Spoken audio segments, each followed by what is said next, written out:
І ми. Все, начебто ми можемо розпочинати, і я рада всіх привітати на нашій новій зустрічі.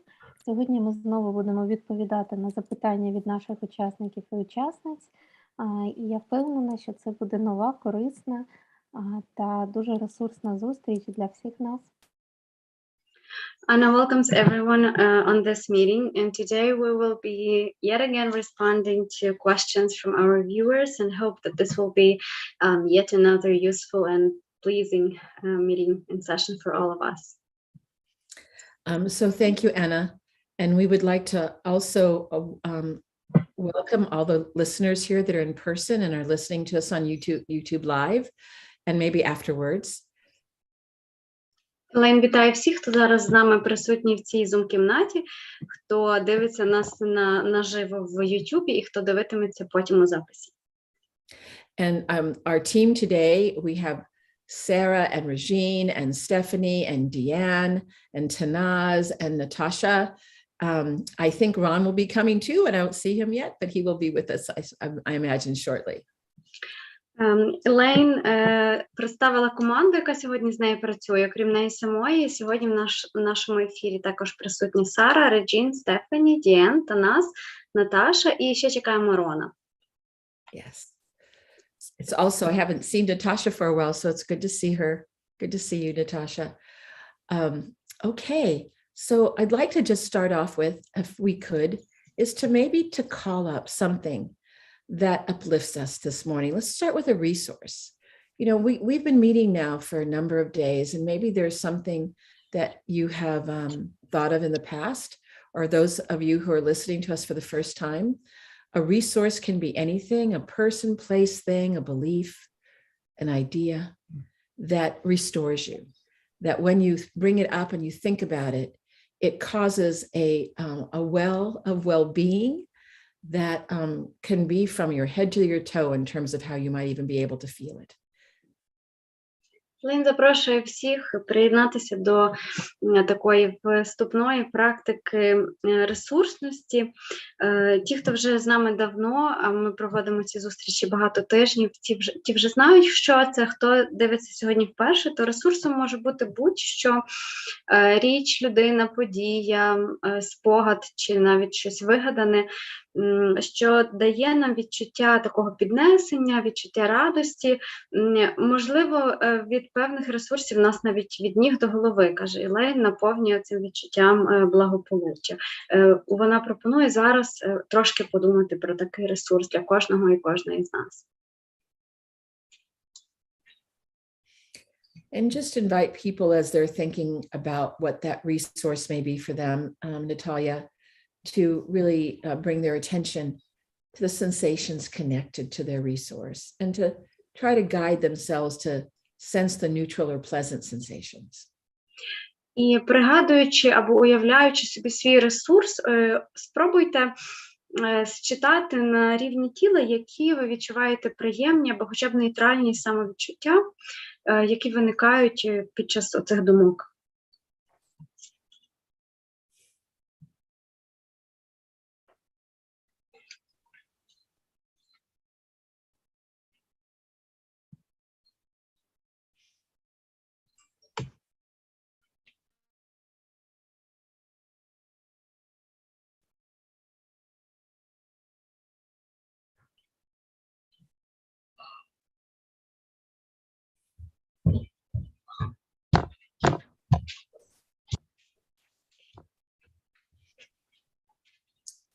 So just take a moment more to bring your attention to pleasant or neutral sensations as we get started today.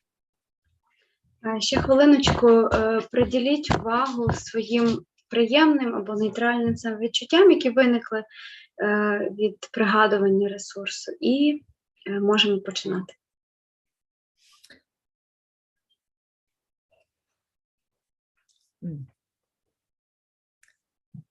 Right.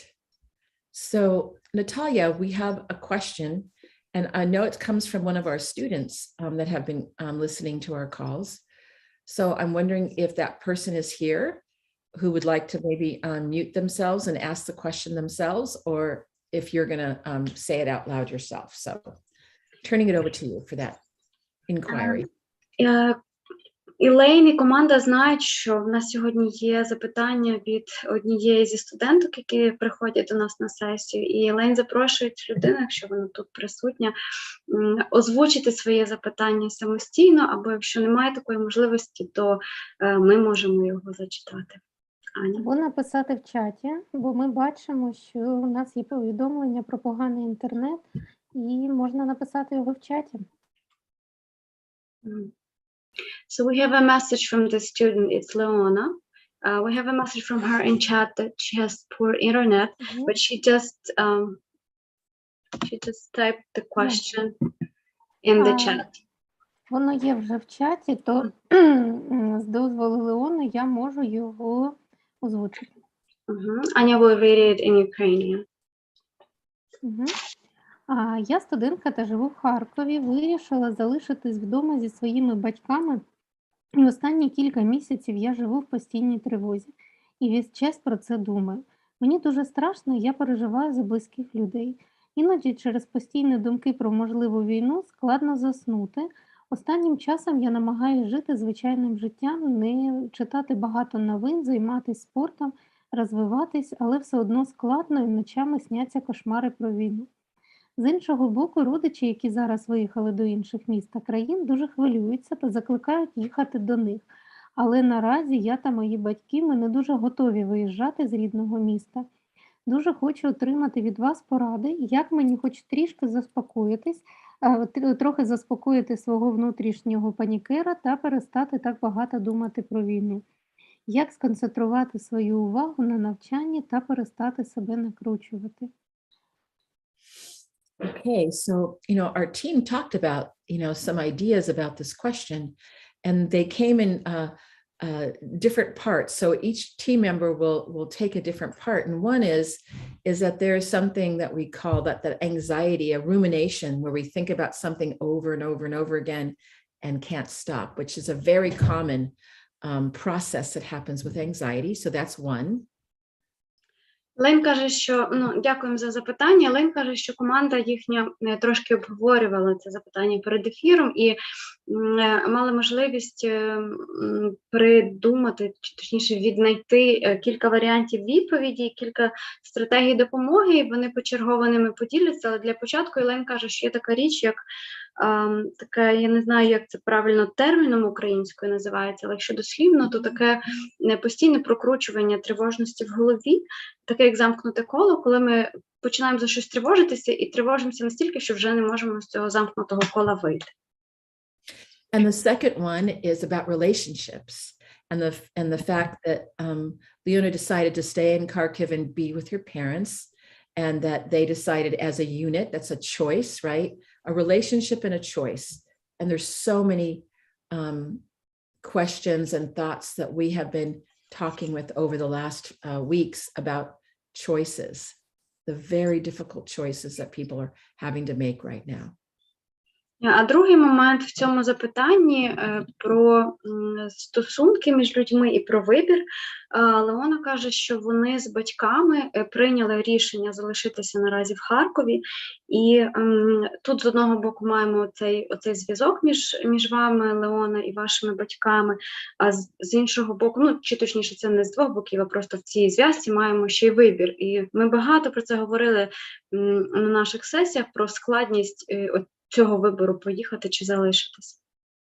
And part of the relationships are the people who made the choice to leave, who now have a lot of anxiety because they've stayed.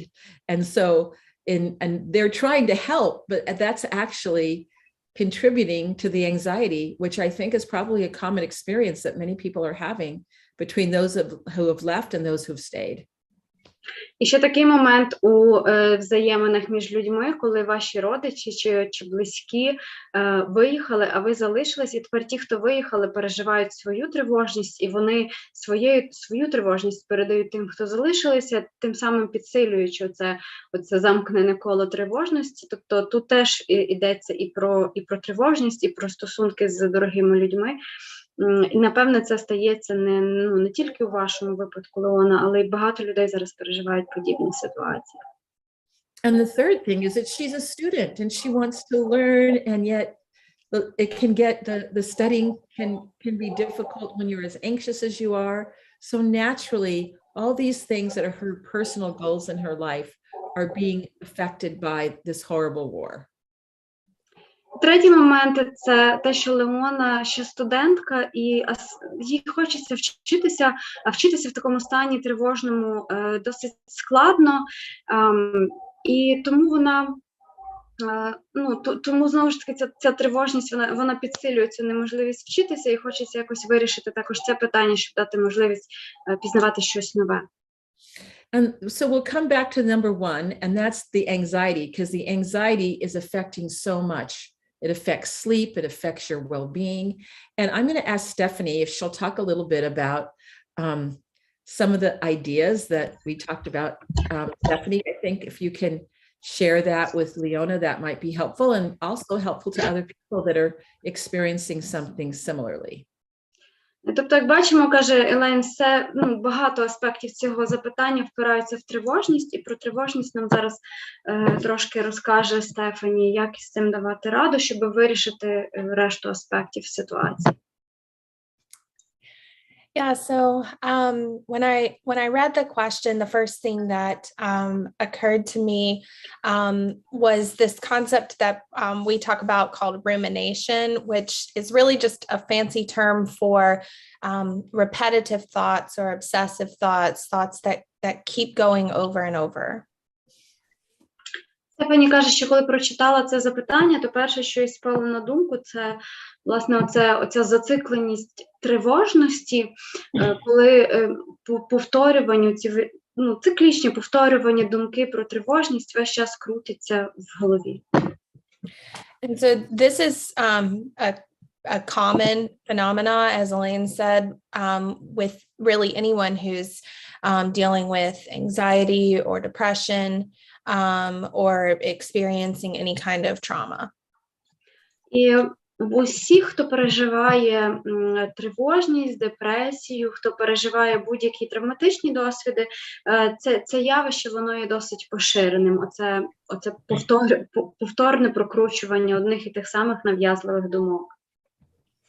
I've shared some of my personal journey before, but I have anxiety, and so I will find sometimes that I think I can solve a problem just by thinking about it. If I can think through what happened or think through the scenarios, all of the possibilities, at some point I'm going to come to the right answer and it's going to solve everything.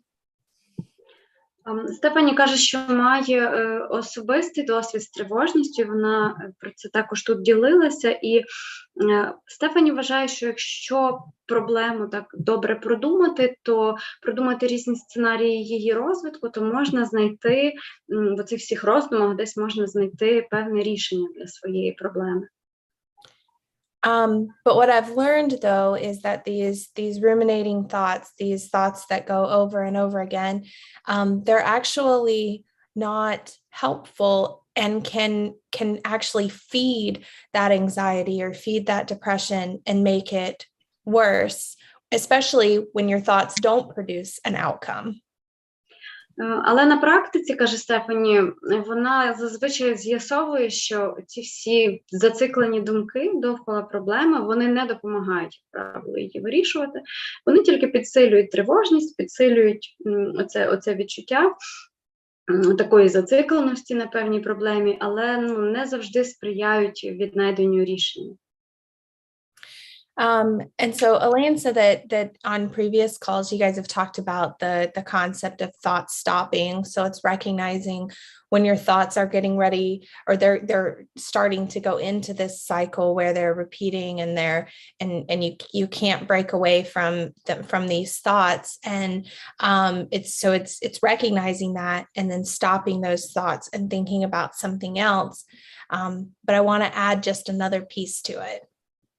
І на попередніх сесіях Елейн вже розповідала про тактики перебивання потоку думок, коли ми усвідомлюємо, що зациклилися на якійсь темі чи думці занадто сильно, що ми просто прокручуємо її в голові знову і знову і не можемо з цього замкненого кола вийти. Коли ми це усвідомлюємо, ми можемо використати певні тактики, щоб зупинити цей потік думок. Але Стефані каже, що вона також хоче додати ще дещо до цих речей, про які ми говорили раніше. So in our model, we recognize that a lot of times thoughts and emotions and things like that are also accompanied with sensations. And that those sensations really can inform how we make our choices and how we choose what to pay attention to. Модель, за якою працюють спеціалісти і спеціалістки Інституту травми, вона полягає в тому, що, точніше, однією з засад цієї моделі є така думка, що усі думки і емоції супроводжуються також самовідчуттями на рівні тіла. І оці самовідчуття на рівні тіла, вони теж впливають на те, як ми приймаємо рішення, в тому числі рішення про те, про що думати і чим займатися. And so sometimes when these thoughts start to creep in, we don't even necessarily recognize that they're creeping in because that part of our brain, that thinking part, is not really engaged in that moment. This is a survival response. And so our survival brain's not responding to, oh, hey, these thoughts aren't helpful. І може бути навіть так, що коли починають з'являтися ці думки, ми не одразу це усвідомлюємо, тому що коли перебуваємо в стані стресу, дуже часто ми не працюємо префронтальною корою, ми не можемо усвідомлено подумати, що знову приходять ці мої думки, да? Привіт, там тривожні думки. Тому що в такому стані стресовому ми переважно діємо з реакції виживання, а це трошки інше, ніж когнітивне усвідомлення. But we can start to recognize the sensations that are associated with those thoughts. When we do realize that the thoughts are starting up again, sometimes the signals that they're coming are noticed in our body. Like we might feel our muscles tighten up, or our heart beat faster, or something that we would think of as unpleasant feeling in our body. Але ми можемо виловити оцей момент, коли починають приходити нав'язливі думки, через самовідчуття на рівні тіла. Коли наше тіло починає реагувати на їхню з'яву якимись неприємними сигналами і самовідчуттями. Це може бути напруженість м'язів, це може бути пришвидшене серцебиття, це можуть бути інші відчуття в тілі, які ми вважаємо негативними, які неприємні для нас. And so we can start to track those sensations and notice what's attached to those repetitive and uncomfortable thoughts and how that shows up in our body. And then we can start to shift to new sensations that are associated with different kinds of thoughts. Тож ми можемо почати зчитувати ці негативні чи неприємні самовідчуття і спробувати помітити, які з них пов'язані з оцими нав'язливими повторюваними думками, які нас тривожать. І коли ми це зробимо, тоді можемо спробувати почати змінювати свою увагу на ті самовідчуття, які нові, наприклад, в тілі, які не пов'язані з оцими нав'язливими думками. And I just like to add too, because sometimes just thinking about a different thought is not going to be enough, because we're so bumped out of our zone. And it's and actually Sarah just mentioned this in the chat, which we often say, right, that you can't think it away, but you can sense it away. Have you ever been anxious and said, stop being anxious? And you just keep being anxious, right? But then you could say, oh, I'm going to feel my hands on the table. I'm going to do a grounding exercise, or I'm going to think about that memory when I went to that beautiful lake and I was able to just look at the beautiful nature. And all of a sudden you find yourself calming down. And then sometimes the thought is, I can get through this. Who knows what it's going to be? But then the thought changes because the nervous system changes. That's such a very important part of our model, Natalia, that is not commonly known, right? That people know that. I know I'm talking too much. Thank you. I know you know me now. You know what to say. But I love the idea that you just shared. I think I'll translate that good Okay. enough. Так, Елейн каже, що хотіла до цього додати такий момент, що нам не завжди може вдаватися свідомо змінювати те, про що ми думаємо. Тобто не завжди достатньо просто дати собі вказівку, типу, все, я про це більше не думаю, я зараз буду думати про це. Але є така штука, що якщо ми навіть не можемо силою думки змінити хід думок, хоч тут така трохи тавтологія є, але ми можемо відчути на рівні тіла щось інакше. І, можливо, коли зміниться відчуття тіла, то зміняться думки в голові. От Елейн приводить такий приклад, коли ми відчуваємо на рівні тіла, що нас накриває тривожними думками, але на рівні тіла. Ми тоді, наприклад, робимо практику ресурсності, пригадуємо собі якийсь позитивний спогад, коли ми проводили час десь на якомусь озері, там сідало сонце, все було красиво, дуже приємно, і думаючи про цей спогад, наше тіло може заспокоїтися. А коли заспокоїться тіло, то хто його знає, можливо, в ньому і в мозку виникнуть якісь інші думки, не пов'язані вже з цією тривожністю. І так вийде, що ми через тіло можемо спробувати принаймні змінити, що думає наш мозок. Thank you. Stephanie, do you have anything more to say? Because I want to bring in some other folks. Yeah. Yeah. The only other thing that I was just going to add is that, so I know that like she mentions playing sports, and I was going to suggest that maybe like if she's noticing a difference, say when she's playing sports and she's noticing that her muscles feel a different way, or that she has like a warmth or anything like that, she could potentially think about when she notices those thoughts and things start to creep in, or notices those tight sensations in her body.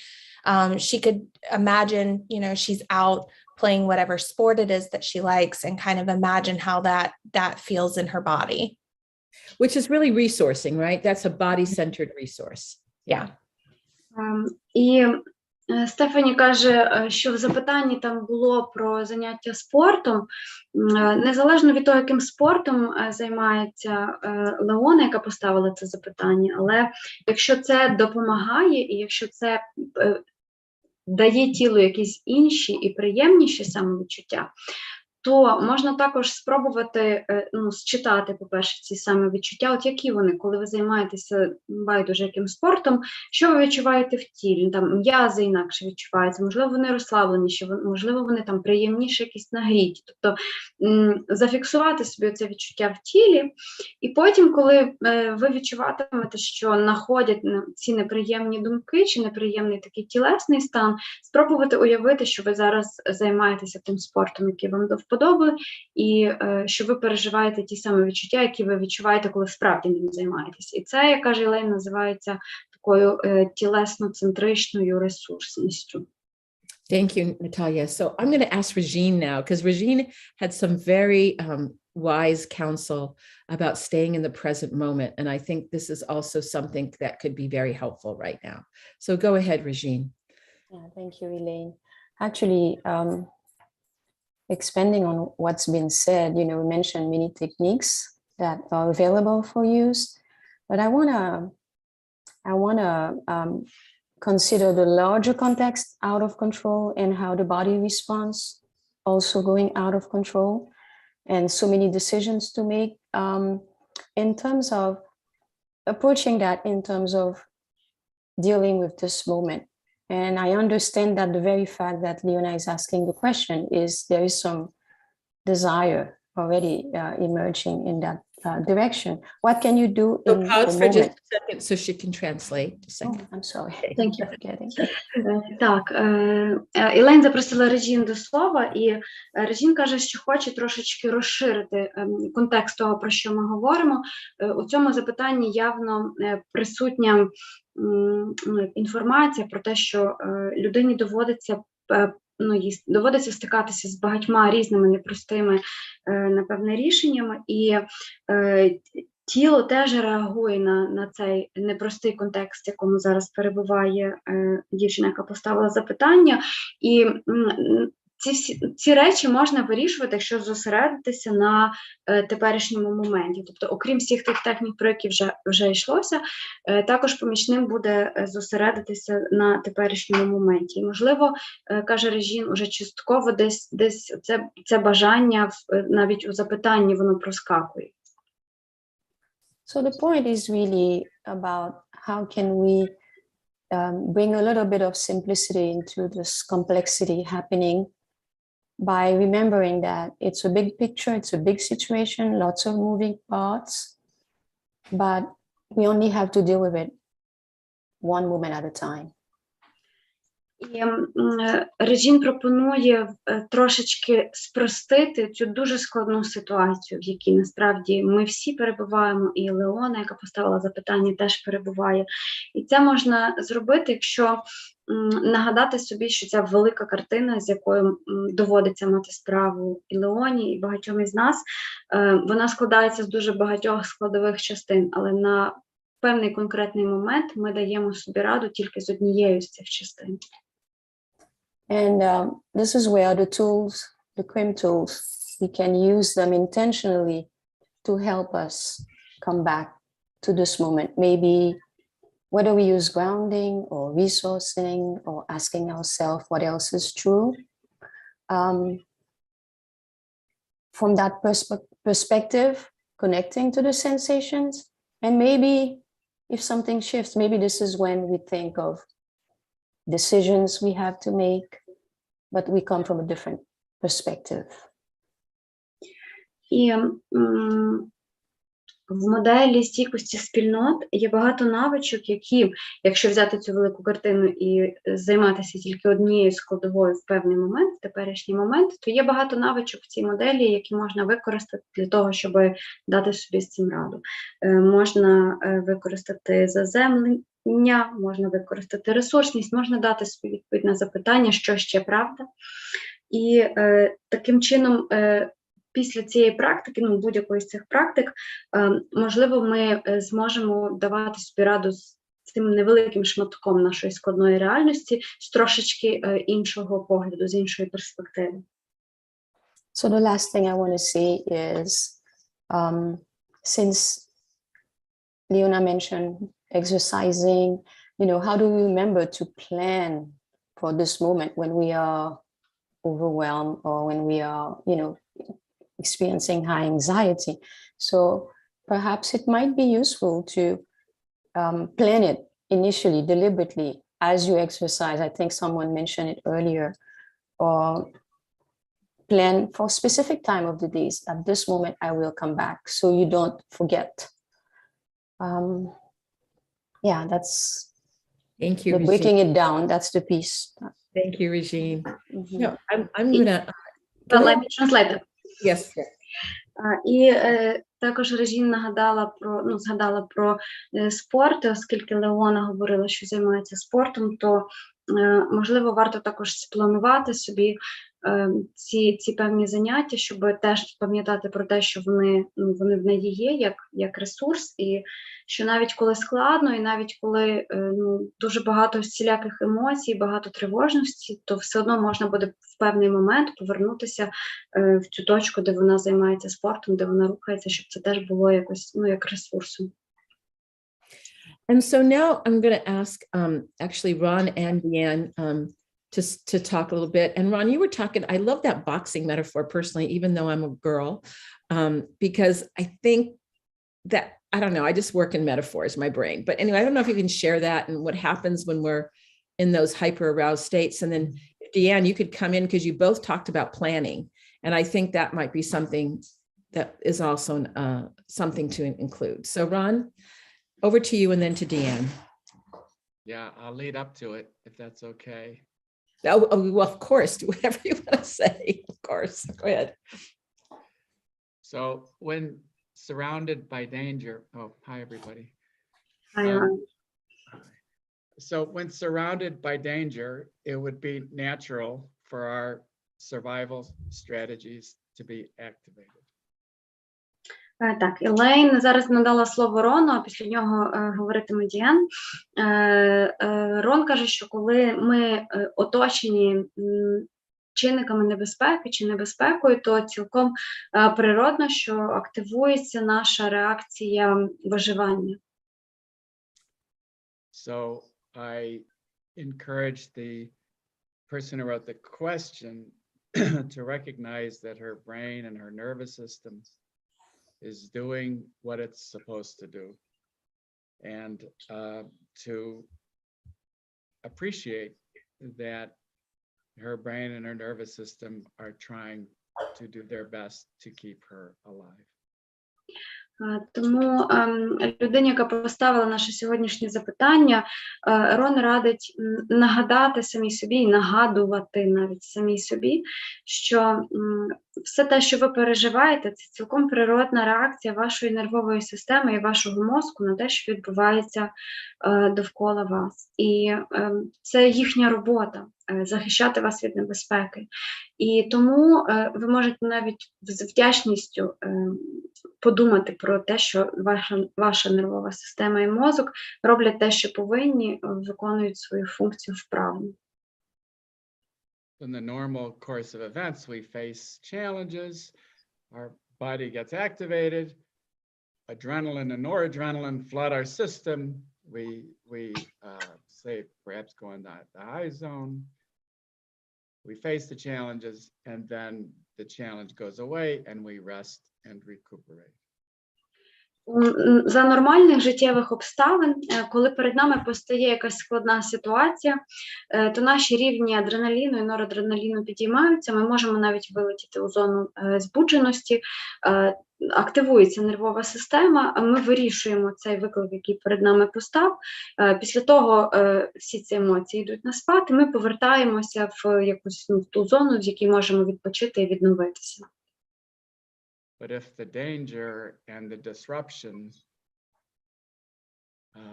continues, then we could be stuck in our high zone, and our body would not get the chance to rest and replenish.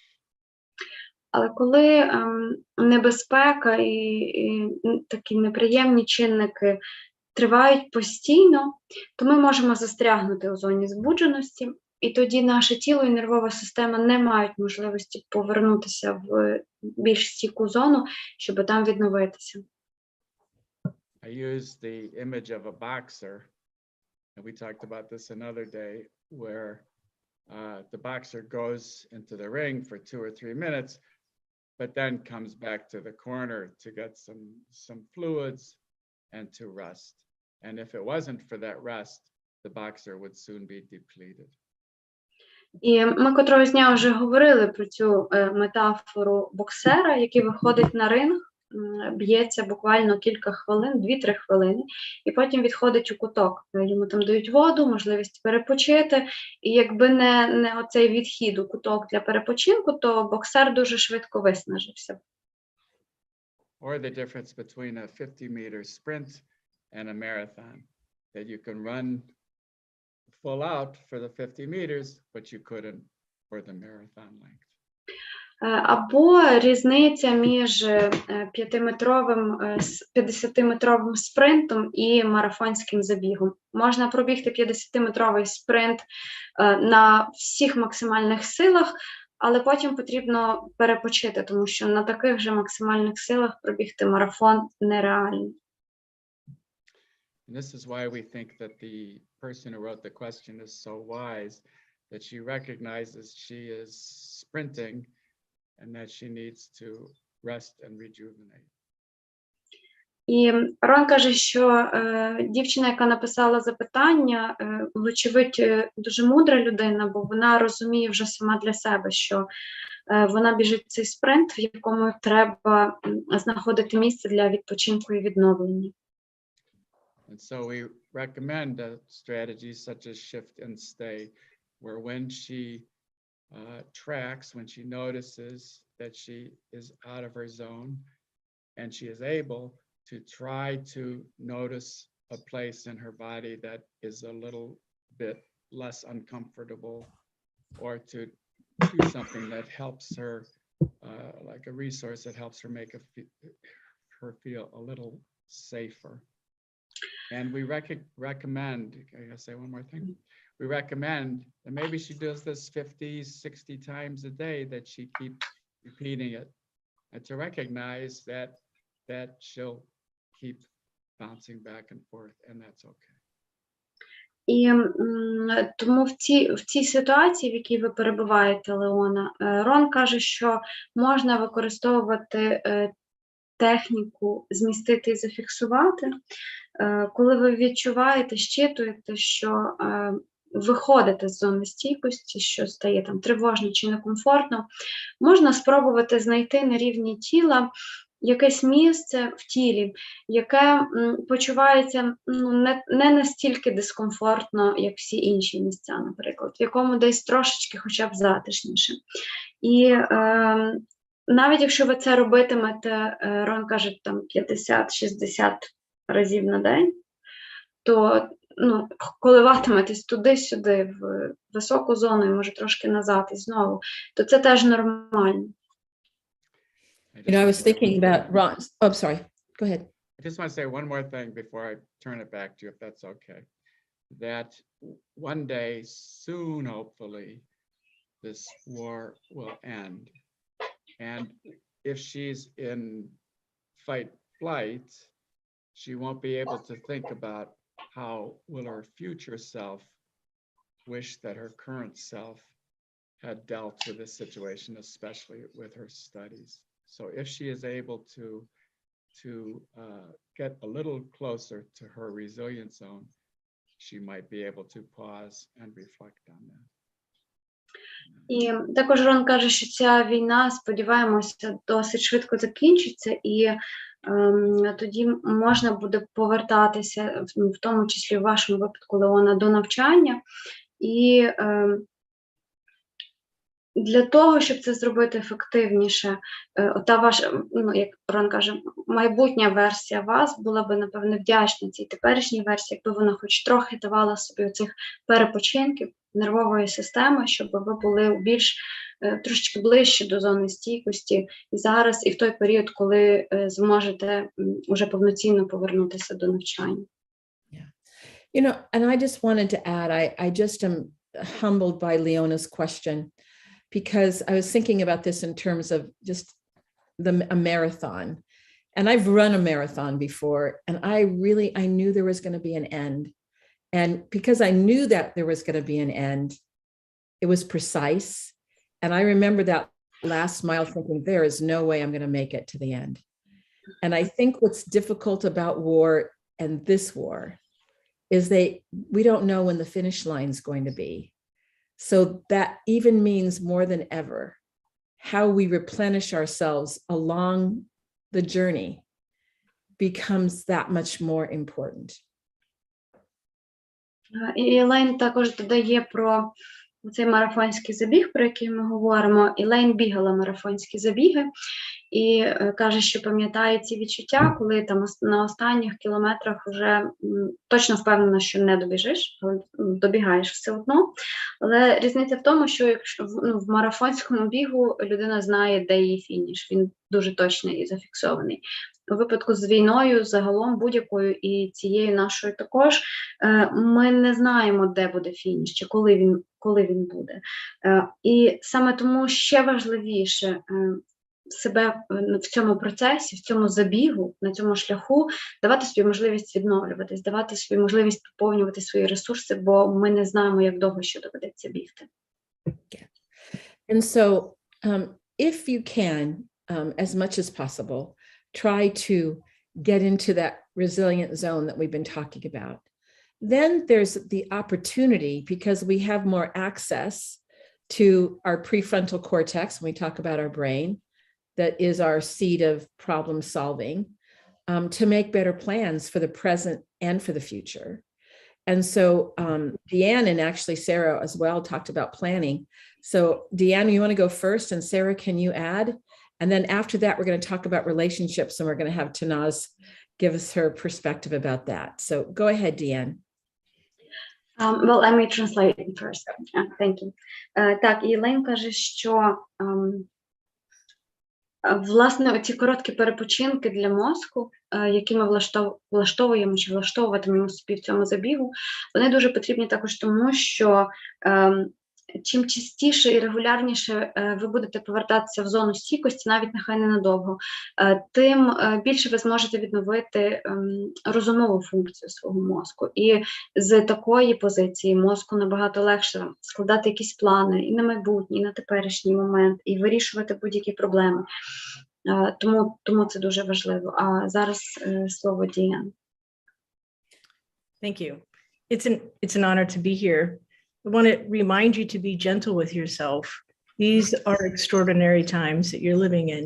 You're trying to do things that you would normally do not during a war, and now you're under threat. So I just want to suggest just be gentle with you in this situation.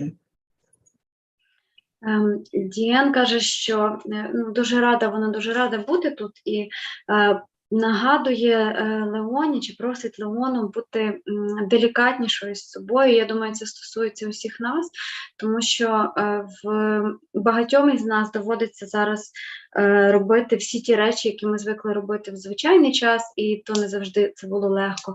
А зараз ми їх мусимо робити ще й в умовах війни, і в умовах постійної загрози. Тому треба бути з собою максимально делікатними, враховувати, що ми не за звичайних умов зараз функціонуємо. I want to say also that when you're trying to, the decision to stay or leave may change over time. So when you're when you begin to make a plan about when and if to leave, you want to remember that you want your resilient zone to be as big as possible. So you're working from most of your brain, prefrontal cortex, because when we get in the survival zone, when our zone gets very small, we start to get bumped out, and our ability to make the decisions, grounded decisions, gets limited. І також про рішення поїхати або залишитися. Діан каже, що це рішення може змінюватися з плином часу, тобто воно не обов'язково має бути весь час однаковим, але в будь-якому разі, коли ви його прийматимете, важливо пам'ятати таку річ, що коли нервова система перебуває в реакції виживання, тоді зона стійкості дуже сильно звужується, і когнітивна функція або вимикається, або дуже сильно послаблюється. І в реакції виживання ми не спроможні приймати зважені, тверезі, адекватні рішення. Тобто, приймаючи рішення, чи коли ми сідаємо, наприклад, приймати якесь рішення, важливо повернути себе в зону стійкості, щоб з неї прийняти краще рішення, ніж рішення, мовно кажучи, на нервах. And lastly, before I pass it to Tanaz, just to remember that when you do have to make decisions that for your future, present future, you want to get that resilient zone as big as possible. Practice your grounding, your resourcing, all of the things that you know that help you begin to feel more in your zone, coming from a more grounded place. Тому, коли ви вирішите приймати таке рішення про те, поїхати чи залишитися, можливо, обдумати його ще раз, то спробуйте розширити для цього чи перед цим свою зону стійкості. Практикуйте ті навички, про які ви вже знаєте, заземлення, ресурсність, що завгодно, що допомагає розширити зону стійкості, щоб приймати це рішення з такої стійкішої позиції. Thank you, Deanne. And Sarah, is there anything you'd like to add to what Deanna said or anything else you want to mention? Sure. Yeah, привет. I just made a note, hold on. About trying to make a decision, just to add on, that sometimes, obviously it's very difficult when we are out of our zone or when we're in survival mode, which is where everyone is right now. Do you want to? Окей. Сара каже, що, звичайно, дуже складно приймати будь-яке рішення, коли ви перебуваєте поза зоною стійкості або коли перебуваєте в стані стресу. So it can be very hard to know what decision is right for you, but to think about it as, unfortunately, there really is no right and wrong decision in life. It's more maybe what feels right, what senses inside of you, what's right in the moment. That's all you have. І коли ви намагатиметесь приймати рішення, буде, можливо, бажання віднайти правильне рішення для себе, але Сара каже, що немає в житті однозначно правильних чи неправильних рішень. Є рішення, які видаються нам правильними, які відчуваються правильними в даний момент, наприклад. And I like to do this exercise because it can be so hard to, know the answer. Let's say if you're deciding to stay or go, or whether to even answer the phone, whether your relatives are calling. Think of something that is very easy that is true or that you feel confident about, even if it's your name, or even if it's, do I love my child, or do I love my parents? Something that, and then something so true, see how that sits in your body, the sensation of what that's like, even if it's small, and then try and think of your decision and if you can tune into that sensation, that, it kind of helps your brain go, oh, that's a sensation of what's true for me. And so in that moment, you might come up with an answer and there's a sensation to it that might be more like that. Does that make sense? Totally. І коли ви захочете прийняти рішення, чи це буде рішення про те, щоб поїхати або залишитись, чи це буде рішення навіть про те, щоб, наприклад, відповісти на дзвінок, коли телефонують ті родичі, які кажуть, ви знаєте, що вони будуть казати, щоб ви виїжджали.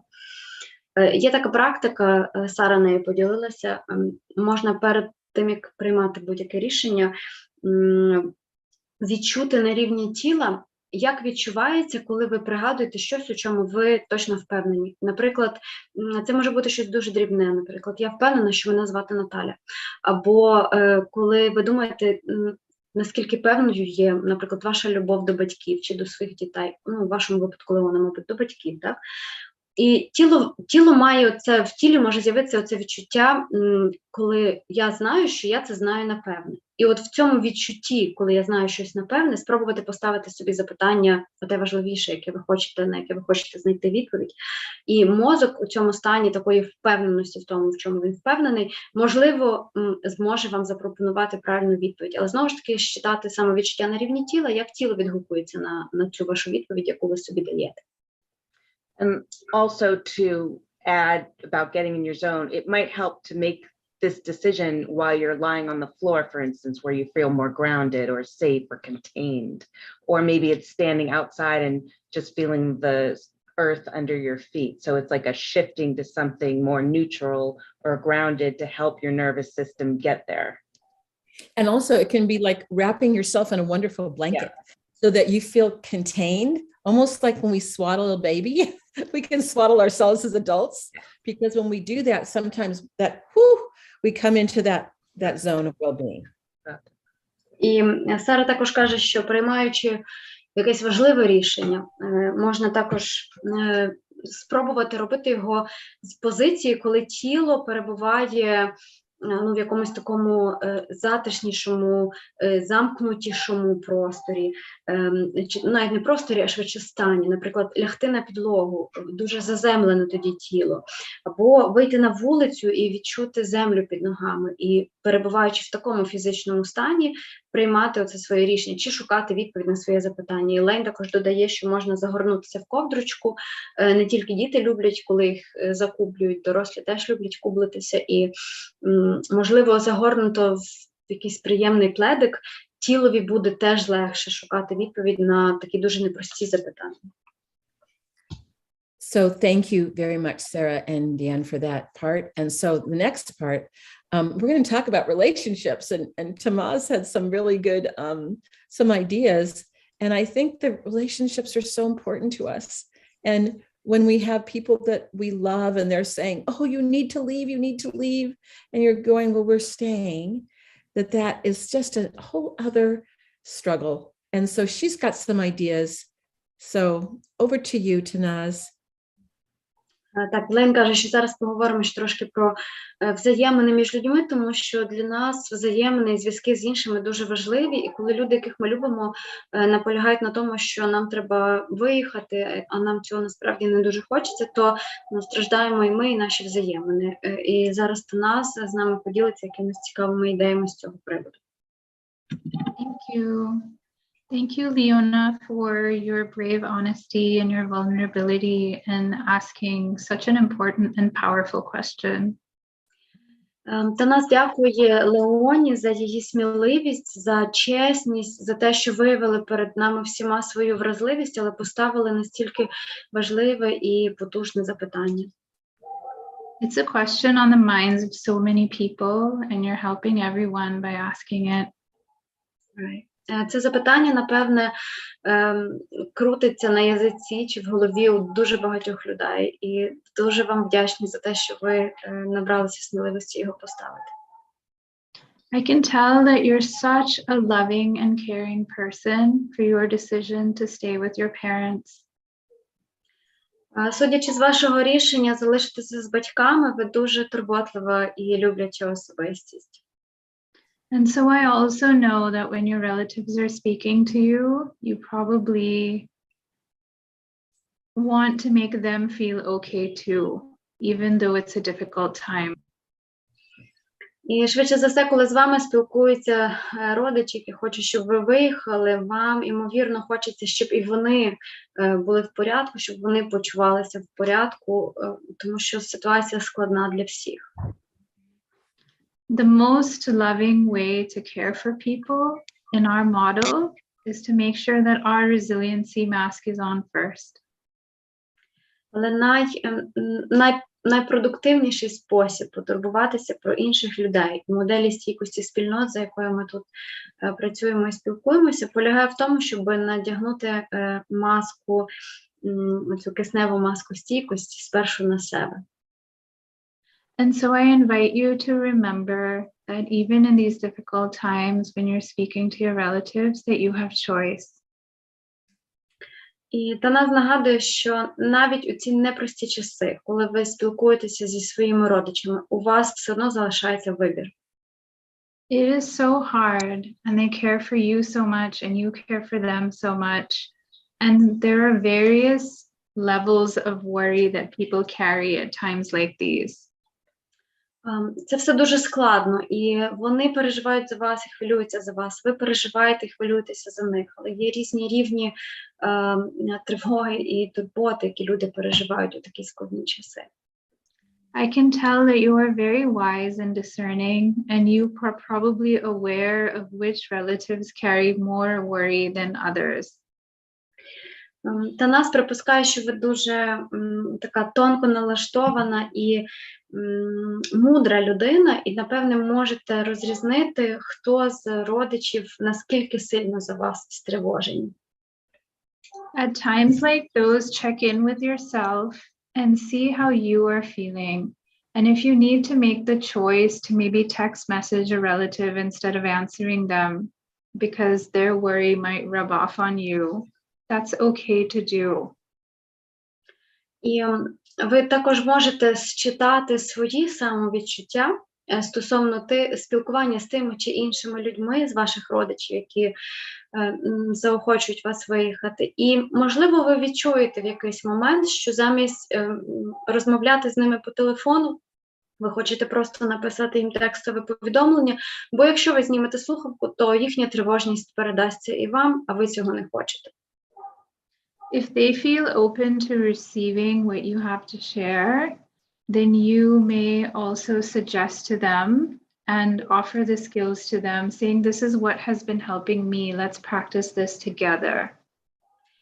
І якщо ці люди відкриті, і ви про це знаєте, що вони можуть бути відкритими до того, що ви можете їм запропонувати, то ви можете також поділитися з ними навичками, про які ви вже знаєте, які ви, можливо, практикуєте, і сказати їм, дивіться, ось що мені особисто допомагає долати, наприклад, долати тривожність, і, можливо, це допоможе також і вам. Давайте спробуємо поробити їх разом.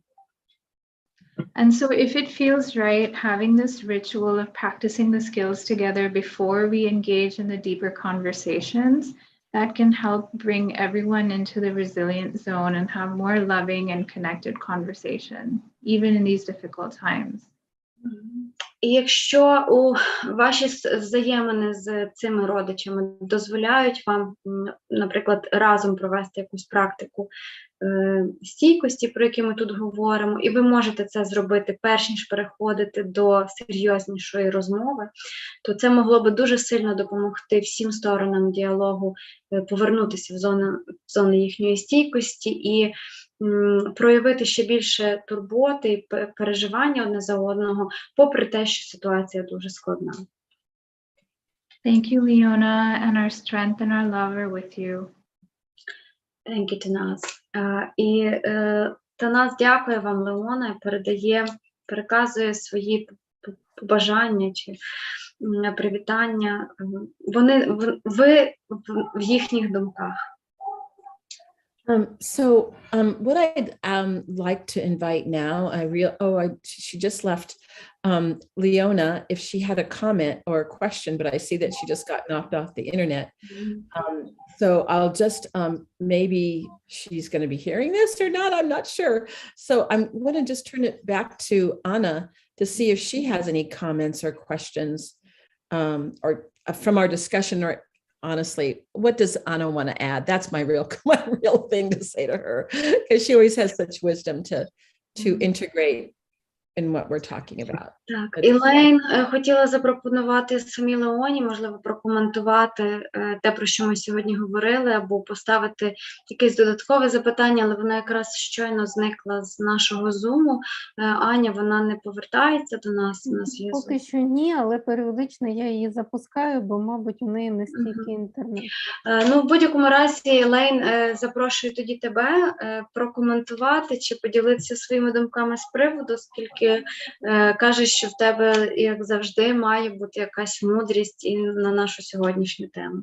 У мене є коментар від одного з наших глядачів на каналі YouTube, і я хочу поділитись, власне, цим коментарем. Так, давай. Anna has a commentary from a YouTube viewer and she will read it now. Давай. І повертається до нас Леона, але я вже почну. Добре? Добре. Наш учасник, наш глядач, він пише, що він відчуває тепло і ділиться з нами тим, що дуже ресурсним для нього є власна робота і робота в будь-яких умовах. То він в роботі знайшов ось цю зону стійкості і тримається зараз за неї.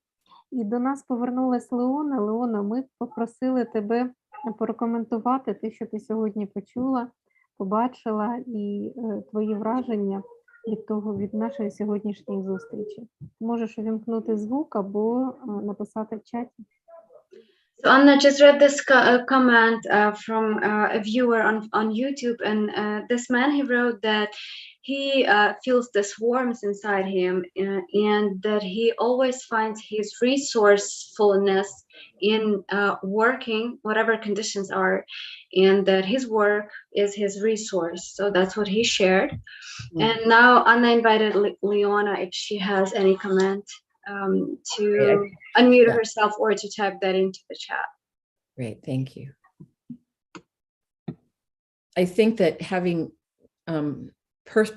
purposeful working or whatever it is that you're doing can be such a resource, and also something that occupies the mind and the body.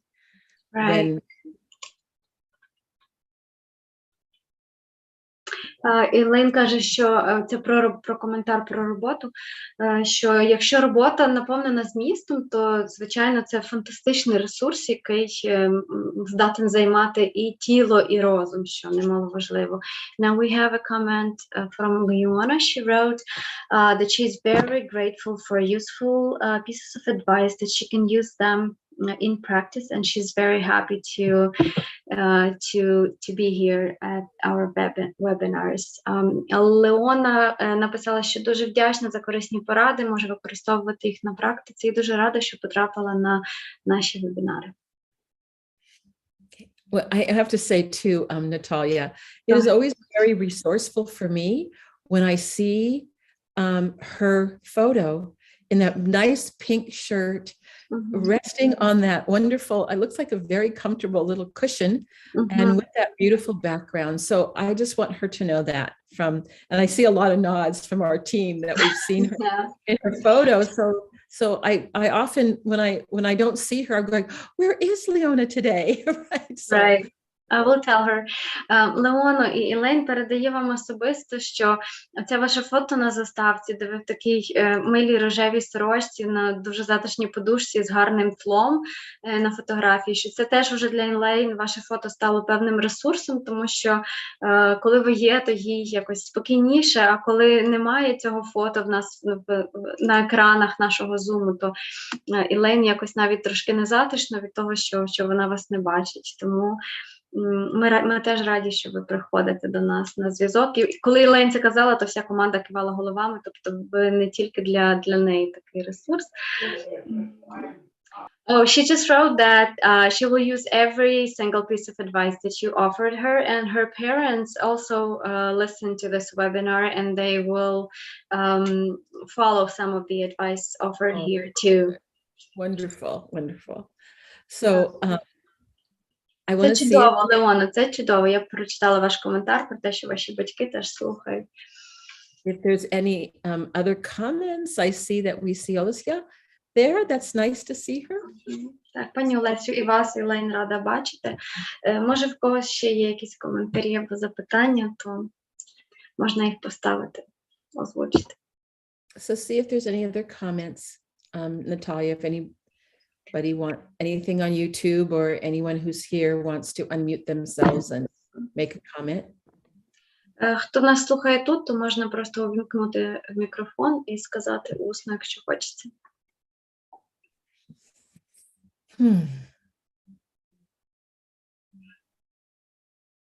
Аня. Okay. So then I think we should go over to Anna as we close today.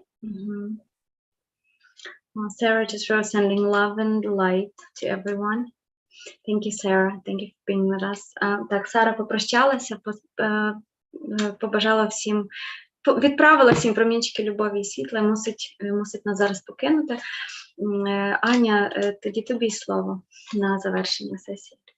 Так, я дякую Леоні, дякую Наталі, дякую терапевтам і терапевткам за такий чудовий, дуже ресурсний вебінар. І я хочу, щоб кожен та кожна з нас знаходили в кожному дні щось важливе для себе, ресурсне, і зосереджувались на цьому для того, щоб бути продуктивними, для того, щоб бути щасливими. І я дуже хочу, щоб таких моментів у нас було дуже-дуже багато.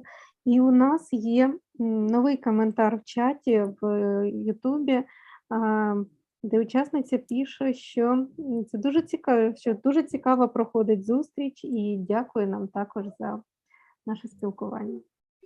So Anna just read another comment from YouTube. Someone wrote that these sessions are very interesting, and she thanked us for offering the suggestions. And Anna also says that she hopes that all of us will be able to find these important and resourcing moments in our daily lives to be more efficient, to be happier, and that these moments are very numerous, so that we carry on and keep going and all of us. So thank you. Thank you, Anna, and thank you all of our listeners for being present with us. It is our deep honor to be able to help support Ukrainians in this way. And I think we'll be here as long as you want us to be. So blessings and love to all of you. And you are in our prayers, our thoughts, and you don't leave us. I want you to know you're with us. So thank you so much. And we'll see you on Friday. Thank you, Elaine. Elaine каже, що для них це велика радість і честь бути з нами, і команда Інституту травми продовжуватиме ці зустрічі стільки, скільки нам буде потрібно. Ми завжди в їхніх думках, у їхніх молитвах. Ми вже маємо там таке своє намолене місцинку, таку, я так розумію, і ми за це теж дуже вдячні. Thank you so much and see you on Friday. Yeah. Okay, bye-bye. Bye-bye. До зустрічі в п'ятницю. До зустрічі в п'ятницю.